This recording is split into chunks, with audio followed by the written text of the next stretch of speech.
Gold and high powers, for that matter, gold and firearms. The use of gold as an embellishment for weaponry predates John Browning by at least 1,000 years. Pre-Browning, gold was used on swords, body armor, shields, crossbows, helmets.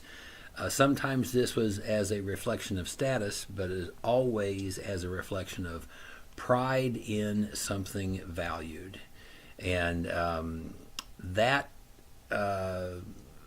last sentence there, that really is the essence of why involving gold with firearms.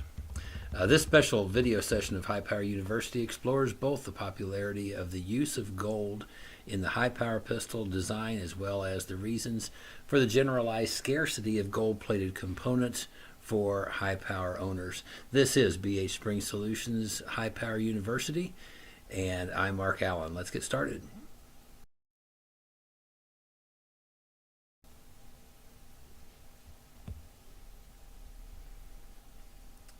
We prepare these sessions understanding that there's going to be an extremely broad general knowledge of firearms, basically, of folks watching our video series, and to folks who are, very well seasoned in terms of their firearms knowledge. But we want to kind of set a premise right up front, and that is there are certain firearms designs that work well with gold, and there are other firearms designs that don't work well with gold, and the difference is gold would not look right on an ugly gun.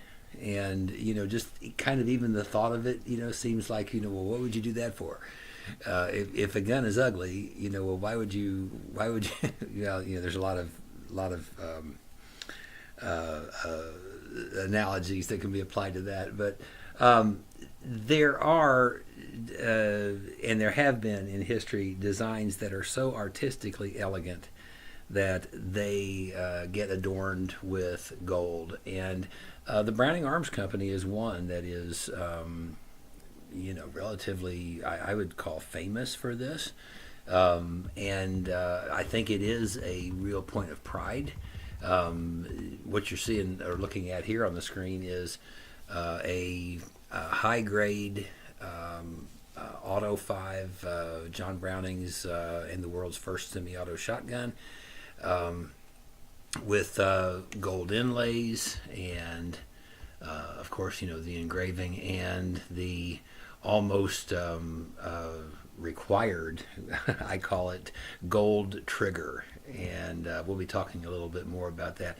Here is another example of the use of gold, and this is John Browning's SA-22 little takedown 22 rifle. Ingenious little rifle that I just love this thing. This little takedown lever right here separates into two pieces. You can carry this in a case. Looks like you're carrying a pool cue. Ejection out the bottom, incredibly reliable. The trigger is classic John Browning sweet, and again, almost required the gold trigger. Speaking of the designers here, Léon Hubert, 35-year FN designer and now BHSpringSolutions Chief Weapons and Modifications designer. This would be what Browning thought of Léon Hubert's BDA 380 or FN 140DA, also known as the Browning BDA 380. They had a limited edition called the Browning Gold Classic, and of course this was not a John Browning designed gun. This was Léon Hubert, and this is how much they thought of it. And obviously, when there's a great deal of pride or a great deal of appeal aesthetically about a design, you can do things like this. And of course, this is taking gold to a whole nother level, obviously. But that's what Browning has thought of gold. But here's another interesting thing that you'll notice is on high grade and non-high grade versions of certain firearms, gold triggers are a thing, and of course this is a very standard grade auto 5 shotgun. It's the same firearm as the one you saw up here. What a difference a little gold and some engraving and embellishment makes, right? And a little higher grade of wood. Okay. What we wanted to point out here is this is a very standard grade auto 5. Also has the gold trigger. So gold triggers, again, these are a thing. And this is John Browning's 22 target pistol. And again, it has the, in this case, a serrated gold trigger. And more than aesthetics, the gold-plated trigger serves an actual functional purpose. And so we're going to give you a hint. Momentarily imagine that a gold ring on your finger is actually made from steel and not gold-plated, obviously. So just think about that for a second. Move that gold ring on your hand, possibly around on your finger, and feel how that moves around on your finger. Now imagine the steel and imagine that moving on your finger. And again, the point of this and the punchline is this: is the BH reason for the gold trigger is because the trigger finger likes it better, just the same way a finger would prefer a gold ring and not a ring machined from steel. It is in essence the same reason with respect to the trigger. And again, this is Leon Hubert's BDA 380, and this goes the route of gold as plating on the parts, the grip screws, the mag release, the slide stop, the trigger, again, obviously, the safety as well. Not, this, slightly, maybe a little overcooked idea of, that is awfully cool. I call it overcooked, but it's not. It's, well, I mean, okay, for some purposes it is, but it's still, that's awfully appealing. And in this form as well, it's awfully appealing. Although it's a little hard to compete with the one that's up there, done out in all gold. We find that this gold trigger showed up not in, these $3,000, $4,000, pieces of artwork, such as here and here, but also on, very standard grade guns, like the hard chrome over hard chrome, high power, and many of those came with a gold trigger. I think maybe some of the practical models may have too. But this was not only reserved for those guns that were the completely gold plated guns, or the completely everything is engraved. This gold trigger has been a very common thing, and so definitely to a degree, what we're talking about when we talk about gold and being used and applied to the high power pistol design, this has been very common, very what would you say, almost mainstream, but not mainstream just because of the sheer low volume of numbers that of some of the high powers that we're going to be seeing, where gold was used and used quite well. In fact, I'm going to show you one example right here. Now, this is bringing our two designers that we had, in the very first place here in our. This is bringing these two guys kind of front and center, all in one picture, and I'm going to show you why. The top picture, that is John Browning's last patented firearm, the 1927 Grand Rendement, and that's a picture of the actual gun in the Browning Museum. And years and years later, the P-35 was modified by Leon Hubert, the other designer in our pictures above, and it came out looking like this. You know, a lot of people say, you know, they look at the 1927 Grand Rendement and they think, you know, well, you know, I mean, I see kind of a kinship or a similarity or a, you know, maybe, you know, the high power came from that, but, you know, sort of, kind of, you know, well, generally, but, you know, there's a lot of guns that look like this, that kind of a thing. When you look at these two together, this is kind of hard to deny, isn't it? I mean, some apples just don't fall that far from the tree. And after Léon Hubert was finished with the competition model, the things that we see is a return to almost an identical front sight. Mr. Browning had a different style of rear sight, but this rear sight here is fully adjustable and works perfectly. And so anyway, and then, you know, when you see the astounding thing about this particular model, the FN or Browning competition model, high power, is as a stock gun or a stock grade gun, it was a really drab, almost makes you feel sorry for a high power kind of a presentation this gun was. It was not well thought out from I don't know what you would say, the bullseye Browning owner's perspective. It just wasn't that. On the other hand, this gold embellished version of the competition model that we see here, my goodness, that's an entirely different presentation. It's just an entirely different firearm compared to the drab all gray competition models that were kind of stock. So, but for anybody who ever looked at the 1927 Grand Rendement and says, you know, I just can't see it, you know, that you know, Browning's patents from here should have, you know, been applied to here, and for me, this just kind of brings the two a lot closer together, and I think what it says is they were closer together all along, but you know, just not necessarily in the form that we always you know, see them in so customarily. Okay, what else did we see in the high power pistol as far as the use of gold?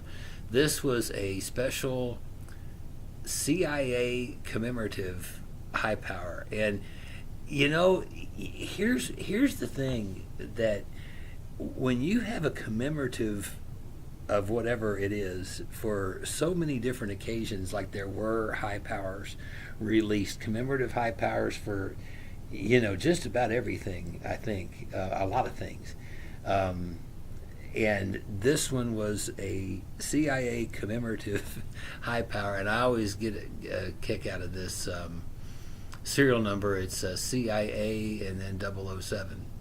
So quite an interesting high power, actually. But we see in this one gold plating, embellishments, trigger. That would be the slide stop as well. Extractor, mag release, grip screws, not the mag base plate, interestingly. Safety and hammer, and I think I said extractor. Almost everything that they could gold plate, they gold plated, and they left the frame and the slide alone. So, you know, this is quite a good illustration of what is possible, you know, without doing anything gold on the frame and slide, you know, per se, but just on, you know, say the hardware, the controls, and make, you know, quite, you know, frankly, a stunning presentation. Here's another. This was I think, celebration, I think, of 150 years of Mr. Browning's birthday, I think. And you know, obviously you can see what went on with this. You know, really, you know, fancy engraving, and then the gold inlays around here. We see gold sights come into the picture on this model, and didn't see that on the one just above this one. The grip screws again, the mag release, the trigger, looks like slide stop was as well, safety, hammer, and sights. I mean, they really went, except for the extractor. Interestingly, they left the extractor out of it. I think probably it makes the presentation just as well that they left it out. And but you know, really, really nice stuff that they did with gold and with the high power pistols. Here's I think they would call this the Belgium Engraving Job, and it may have had some gold inlay work in the engraving, I'm not sure, but definitely, obviously, the slide stop, the trigger, the mag release, grip screws, not the magazine, safety, and hammer, not the sights. And then this one here, this would be the all-in version of the high power in a gold form. And this was the World War II Commemorative Browning High Power Limited Edition. And I'm not 100% if they gold plated the cleaning rod or not, but pretty much, man, everything in this box I think got gold plated. The magazine follower can't be gold plated because it's plastic, but it looks like they went on the magazine body, the base plate, slide frame. I mean, just everything in sight got the gold plate treatment. And you know, one of the things about pistols like what you're looking at right there is one of our employees who watches Gunbroker like a hawk. He said one thing about gold-plated handguns is, he said, man, they seem like they always sell for just some astronomical number, which, you know, I've seen that happen. But this is kind of an overview, and this is just a partial overview of what you know, Browning has done, or FN or Browning has done with the high power and, you know, the use of gold over the years. However, one of the things that has been lacking has been availability of parts like gold-plated triggers, or, you know, just simple parts like, you know, you see here, you know, the safety hammer. But wow, what a difference it makes. And even without any, like, you know, gold inlay work on the frame and slide, without anything except just a really stunning, you know, gorgeous finish like that, like the black is on this CIA commemorative pistol, but with the gold embellishments, the gold plated on everything that you see, like in this one, that is really does make a stunning presentation. And so that is the reason that BH gold plating happened, and we just saw that there was just a generalized unavailability of gold-plated components that, you know, have been rather commonly used. I mean, and in their uses and in their applications, even like, you know, on this one, you know, this is still, you would say, very mainstream, very common, and also very, very much makes a statement. And so we decided to start BH gold plating, and we decided this around the same time when we developed the BH advanced trigger subassembly, and we went shopping and looking for platers to plate triggers for us. And we looked and we searched and searched and looked, and we just, you know, failed to have anybody get back with us like they wanted this business, and possibly maybe they did not. And I think we understand much more so why we had the tepid response, or you know, they were very nice, but you know, they didn't get back to us, or didn't ever evaluate the parts we sent to them, or what have you. Well, as it turned out, one of our inside people inside BH Spring Solutions took it upon himself to learn the skills involved with gold plating, nickel plating, copper plating, and that's why we're now able to do this. So this is an in-house produced product from BH Spring Solutions. In the picture that you're looking at there, that is 24 karat gold plating on the trigger, the magazine release, grip screws, and the magazine base plate. And those are going to be among the first available gold-plated components from BHSpringSolutions.com that we're going to have available. There's a picture of the flip side of the same handgun that we were just taking a look at, trigger. On this particular handgun, we did something different with this we had not done before. That is, we have a TT stainless slide, BHTT stainless frame, and we also did the same for most of the controls, including the ambi lever on the convertible ambidextrous magazine catch, and the grip screws and the mag base plate. And this is BH Spring Solutions BH Advanced trigger as well. And we'll show you another kind of a close-up there. And there's the magazine base plate. And I'm going to stop right here. And this discussion right now is going to explain to you why there has been a generalized unavailability of gold-plated components for the high-power pistol, and I think a lot of other firearms. And as you're looking there in front of you, you have 4 different components that have been gold-plated, 3 different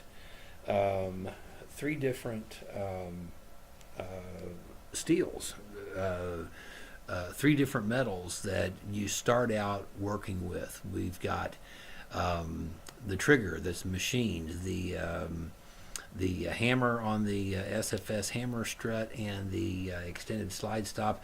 Those are both common.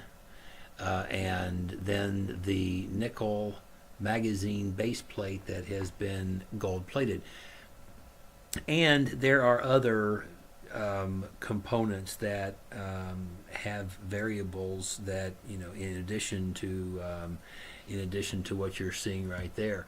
I'm going to switch down here real quickly. There's a set of Mepro Light night sights, now gold plated. Came out really, really nice.